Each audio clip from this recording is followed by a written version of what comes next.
Hello friends, let's do the remaining 10 questions. Question number 11. Deepak alone can do a piece of work in 30 hours. Deepak and Rahul together can do the same work in 20 hours. Rahul and Varun together can do the same work in 15 hours.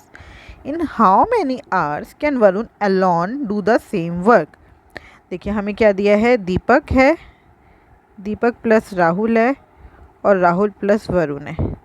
ये कितने hours में work कर रहे हैं? दीपक 30 hours में, दीपक plus Rahul 20 hours में, Rahul plus Varun 15 hours में।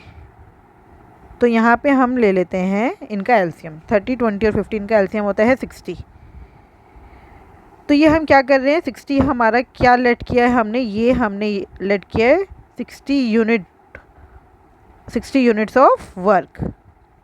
हमने मान लिया जो एक काम इनको करना था वो टोटल कितना काम है, उसमें हमें 60 यूनिट काम करना है। अब देखिए दीपक 1 घंटे में 30 आवर्स में अपना पूरा काम करते हैं। पूरा काम मतलब 60 यूनिट्स का काम। तो वो 1 घंटे में कितना काम कर रहा होगा? 2 यूनिट्स पर आवर। ये जो मैं ऊपर वैल्यूज़ लिख रही हूँ, आर 60 यूनिट्स ऑफ वर्क, ये आपको सिर्फ समझाने के लिए। जब आप इसको एग्ज़ाम में करेंगे आप सीधा ये डायग्राम बनाएंगे, ऐसा कुछ भी करने की ज़रूरत नहीं है। अब 20 की टेबल में 63 पर 15 4 ज़ा 60। इसका क्या मतलब है? दीपक 1 घंटे में 2 यूनिट काम कर रहे हैं, दीपक प्लस राहुल 1 घंटे में 3 यूनिट काम कर रहे हैं और राहुल प्लस वरुण 1 घंटे में 4 यूनिट काम कर रहे हैं। दीपक देखिए 2 यूनिट काम कर रहा है, तो राहुल कितना करेगा? 3 में से 2 गया 1। राहुल अगर 1 कर रहा है, राहुल और वरुण मिलके 1 घंटे में 4 यूनिट काम कर रहे हैं और राहुल 1 कर रहा है, तो वरुण कितना करेगा? वरुण करेगा 3। वरुण करेगा 3 यूनिट वर्क। इसका मतलब 1 घंटे में वरुण 3 यूनिट काम कर रहा है, तो 60/3 आंसर इज 20। इसका मतलब वरुण जो है वो 20 घंटे में अपना पूरा काम कर पाएगा। Question number 12. Mixture of milk and water in 3 bottles of equal capacity is in the ratio 2:1, 3:1 and 2:3. यहाँ पे इनकी कैपेसिटी है 2:1, 3:1 एंड 2:3 रिस्पेक्टिवली। यहाँ पे देखिए एक जो इम्पोर्टेंट बात है वो है 3 bottles of equal capacity in the ratio. इन तीनों बॉटल्स की कैपेसिटी इक्वल है, तो 2:1, 3:1 और 2:3। इन बॉटल्स को एक लार्ज बॉटल में एम्प्टी कर दिया है, तो हमें मिल्क और वाटर का रेशो बताना है उस लार्ज बॉटल में। तो अभी टोटल कैपेसिटी इसकी कितनी है? 3 है, इसकी कितनी है? 4 और इसकी कितनी है? 5। अब अभी तो इनकी कैपेसिटी सेम नहीं है, तो हमें इनकी कैपेसिटी इक्वल करनी है। सिर्फ इतना ही काम है इस क्वेश्चन में। कैपेसिटी इक्वल कर देंगे तो हम इसको ऐड कर सकते हैं। 3, 4, 5 का एलसीएम कितना होता है? 60 होता है, तो इसको हमें इंटू 20 इंटू 15 इंटू 12 करना है। तो ये हो जाएगा 40 20, 45 15, 24 36। बस ऐड कर देते हैं। 6 5 11, 3 3 6 और 7, 5 4 9, 4 4 8 10, 109 ratio 71। This is the correct answer. Question number 13. A person lends certain sum of money at the same rate of 10% on simple interest, and the interest received in 6 years is 880 less than the sum lent. What is the sum lent? देखिए इसमें हम 10% की interest पर, simple interest पर money हमने land की है। 6 साल में कितना हो जाएगा वो? हर साल 10%, 10%, 10%, 10%। तो 6 साल बाद टोटल कितने परसेंट इंटरेस्ट मिल जाएगा हमें? 60%। हमने मनी कितनी लेंड की थी? हमेशा हम उसको 100% ही मानेंगे।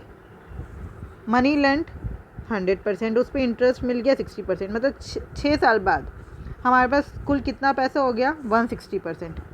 लेकिन यहाँ पे इन्होंने क्या बोला है, ये जो पैसा है, a person lend certain sum of money at the annual rate of 10% on simple interest and the interest received in 6 year is 880 less than the sum lend. मतलब ये 60% पैसा 100% पैसे से 880 कम है तो 100% में से 60% माइनस करूँगी तो क्या होगा 40%। इसका मतलब 40% 880 को रिप्रेजेंट कर रहा है। हमें निकालना है व्हाट इज़ द समलैंड। समलैंड कितना है 100%, तो 100% कितना होगा 880/40 इंटू में 100, सिंपल 2200। यहाँ पे देखिए बिल्कुल अलग अलग वैल्यूज़ निकालने की ज़रूरत नहीं है, इन क्वेश्चंस को हमें परसेंटेज के साथ खेलना है। परसेंटेज समझ आ गया। CPSP प्रॉफिट एंड लॉस वाले सारे क्वेश्चंस और सिंपल इंटरेस्ट और CI कंपाउंड इंटरेस्ट वाले सारे क्वेश्चंस अगर हमने परसेंटेज के अकॉर्डिंग किए तो ये बहुत इजी है, और अगर हमने इनकी वैल्यूज़ निकाल के किया तो ये डिफ़िकल्ट हो जाएंगे, मतलब सॉल्व तो हो जाएंगे बट हमारा टाइम वेस्ट होगा। यहाँ पे एक बारी और समझिए, यहाँ पे जो सम लेंट है वो हमेशा 100% है, हमेशा 100% ही मानेंगे उसको। उस पर हमें इंटरेस्ट मिल रहा है 10%, हर साल 10 मिलेगा तो 6 साल बाद टोटल कितना इंटरेस्ट मिल जाएगा 60%। उन्होंने बोला है ये जो इंटरेस्ट रिसीव्ड है वो सम लेंट से 880 लेस है। इंटरेस्ट 60% है, सम लेंट 100% है, 100 में से 60% गया 40% बचा। 40% मतलब 880। 40% अगर 880 को रिप्रेजेंट करे तो 100% किसको रिप्रेजेंट करेगा। बस यूनिटरी मेथड लगाएंगे। 40% की वैल्यू दे रखी है 1 की हो गई 880/40, 100% की हो गई 880/40 इंटू 100, सिंपल।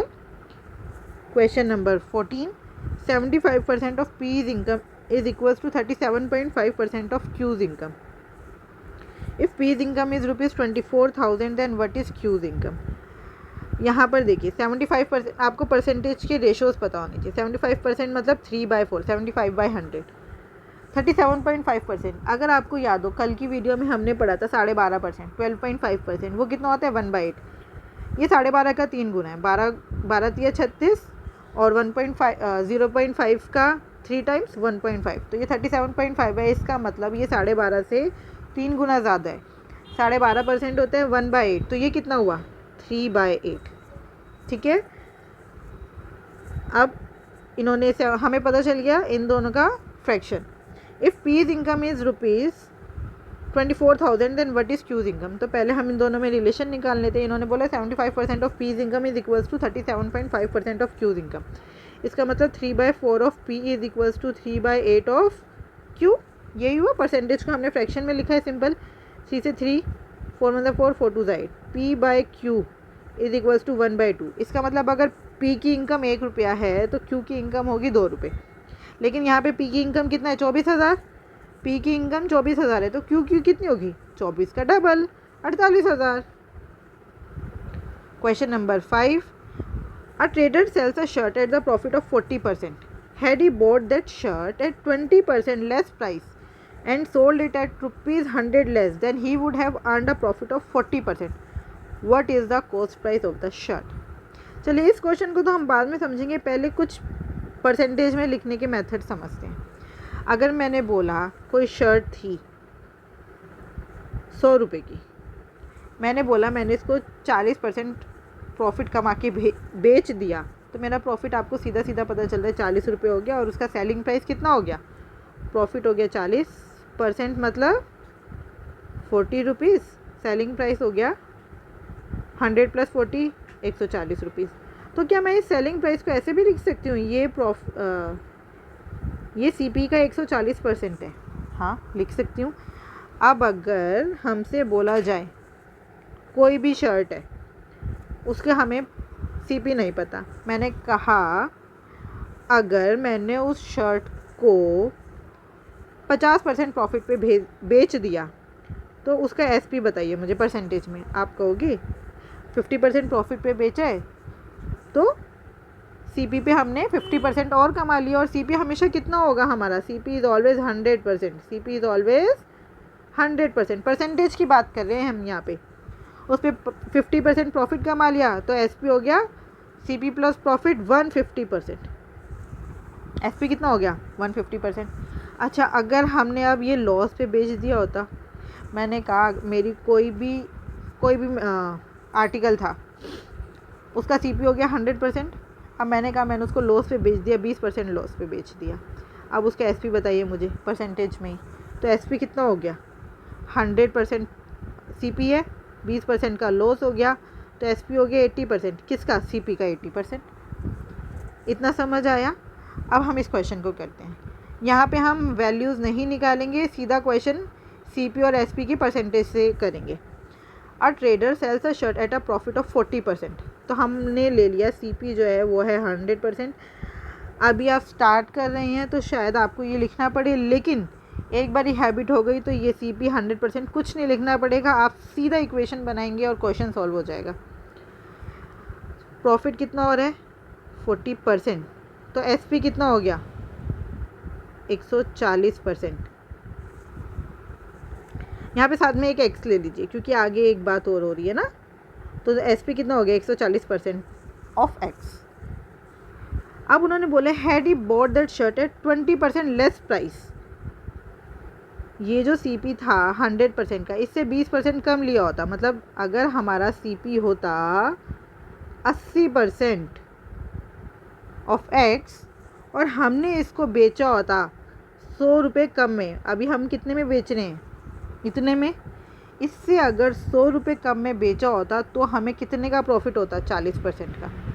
ये हमारा CP है, इस पे 40% का प्रॉफिट का क्या मतलब है? जितनी ये वैल्यू है इसका 140%। 40% प्रॉफिट का क्या मतलब है? इसका 140%, मतलब 140% of 80% x is equals to जितना हमने ये बेचा था उससे 100 रुपये कम। ये इक्वेशन बन गई। इसको सॉल्व कर लेते हैं। 140/100 इंटू में 80/100 x is equals to 140/100 x minus 100। तो ये हो गया 14 into 8 x/100 is equals to 14/10 x minus 100।